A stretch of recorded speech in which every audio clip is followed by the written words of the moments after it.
Bonjour et bienvenue, on se retrouve aujourd'hui pour une nouvelle vidéo. Alors aujourd'hui on va parler tips and tricks, alors pas vraiment, on va parler mise à jour de, de Lightroom, pardon, et notamment de ce nouvel outil d'intelligence artificielle de réduction de bruit qui est plutôt bluffante.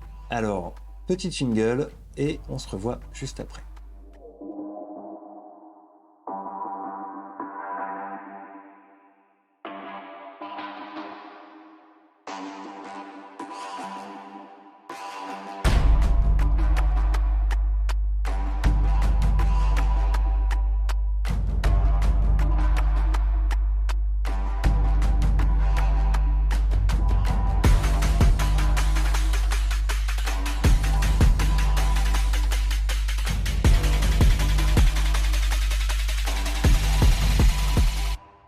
Voilà, alors on va parler de ce filtre, ce nouveau filtre d'intelligence artificielle de réduction de bruit qui est proposé par Adobe, directement intégré à Lightroom.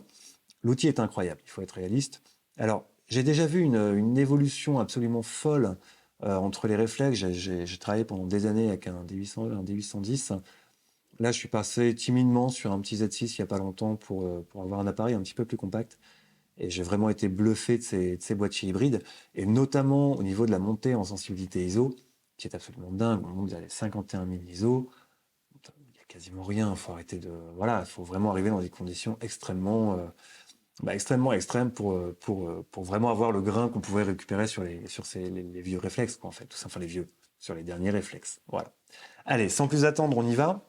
J'ai fait donc il y a quelques temps un reportage pour un défilé de mode dans lequel, bah, vous vous en doutez, on shootait bien évidemment en basse lumière. Alors il y a toujours une partie, je vous fais grâce de la partie développement, en fait, je vous en parle un petit peu rapidement quand même.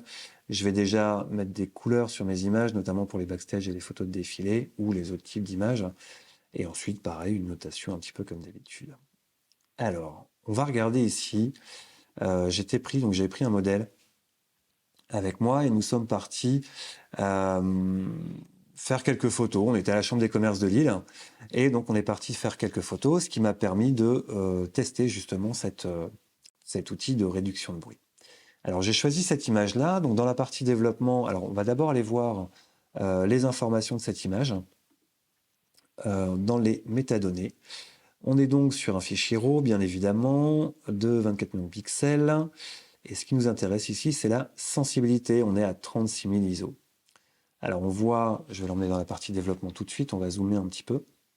Hop, je vais faire un Alt X pour voir la photo d'origine, la photo de base, donc sans le développement. Je vais d'ailleurs en faire une copie virtuelle et la réinitialiser. Voilà, de manière à ce qu'on puisse bien constater l'état de l'image à la base. Alors la première chose que je vais faire quand même, sans aller trop loin, c'est faire une exposition automatique. Donc c'est simplement l'exposition. Pour ça, vous tenez majuscule enfoncé et vous double-cliquez sur exposition. C'est comme si vous faisiez auto, mais que pour exposition. Ça marche avec tous les curseurs qui sont normalement en automatique. Voilà, on va pas redresser l'image tout de suite. On va partir de là et simplement partir dans la réduction du bruit. Alors ça se trouve dans la partie détail. Et vous avez maintenant, donc vous avez toujours la réduction du bruit manuel, que vous retrouvez ici avec les mêmes réglages qu'avant, et la réduction du bruit par intelligence artificielle. Alors il faut savoir que ça génère un nouveau fichier, un fichier DNG, et vous allez avoir ici la proposition qui est faite donc par le logiciel. Alors il faut savoir que l'avant-après qui vous montre, on va faire une petite parenthèse là-dessus, il y a déjà un réglage, un pré-réglage, c'est-à-dire que les curseurs de Lightroom ne sont pas à 0 au départ, notamment le curseur de couleur dans la partie détail de réduction de bruit qui de base est à 25. Si vous double-cliquez dessus, vous allez voir qu'il va se réinitialiser à 25. Quand vous activez la réduction du bruit, l'avant qui vous propose, c'est l'avant sans cette réduction de couleur. Alors ici, je l'ai mis à 50%, on voit qu'on a déjà un rendu plutôt joli, plutôt pas mal. Je vous rappelle qu'ici, on est à 36 000 ISO, ce qui est déjà extraordinaire.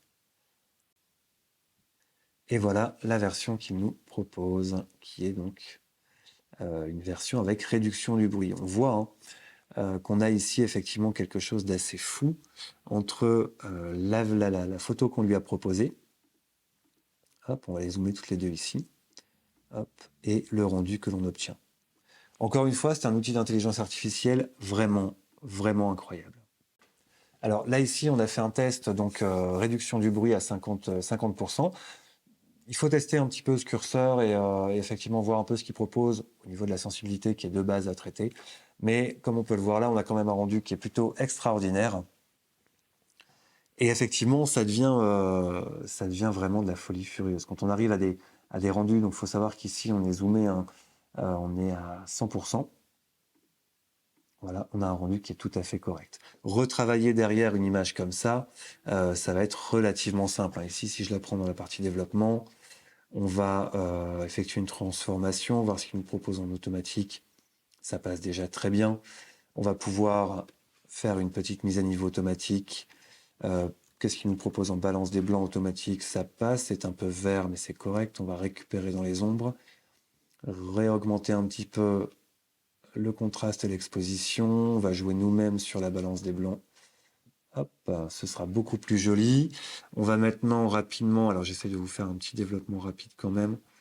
On va ici essayer de sélectionner les fenêtres.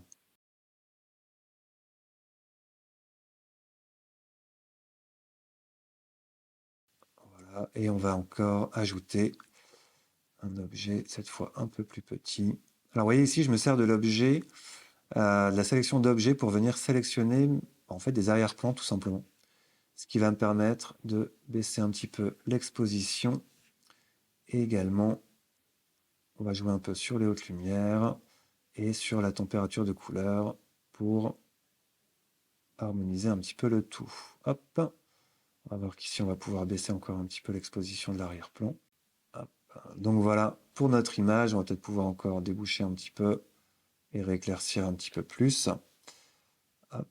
Donc on a fait bien le même traitement, hein, sur les deux images. On va pouvoir les comparer. Hop. Alors le traitement est un petit peu poussé, mais on voit qu'effectivement, il n'y a pas photo. Voilà, donc on se retrouve vraiment avec un rendu vraiment bluffant. Voilà, alors j'espère encore une fois que cette petite vidéo vous a plu, vous l'avez trouvée intéressante. J'espère que vous allez rapidement mettre à jour Lightroom, bien évidemment. Petite précision, il y a les Nikon, je vous en parlais tout à l'heure, des D800 et des D810, qui proposent toujours d'ailleurs, des formats de RAW de plus petite taille. Alors il faut savoir que ce ne sont pas des vrais RAW, qui ne sont pas pris en compte du coup par ce nouvel outil de Lightroom, qui ne sont d'ailleurs pas non plus pris en compte dans Capture One. Voilà. Mais bon, ça reste quelque chose, vous allez pouvoir récupérer certaines photos que vous trouviez peut-être un peu moins bonnes. Vous allez là pouvoir vous amuser avec. Donc voilà, moi je vous laisse, je vous dis à bientôt. D'ici là, bon, n'hésitez pas à liker, vous abonner, commenter, partager, etc. Moi je vous dis à bientôt, on se retrouve très prochainement pour encore du nouveau contenu. Et puis ben, d'ici là, faites des photos. Ciao!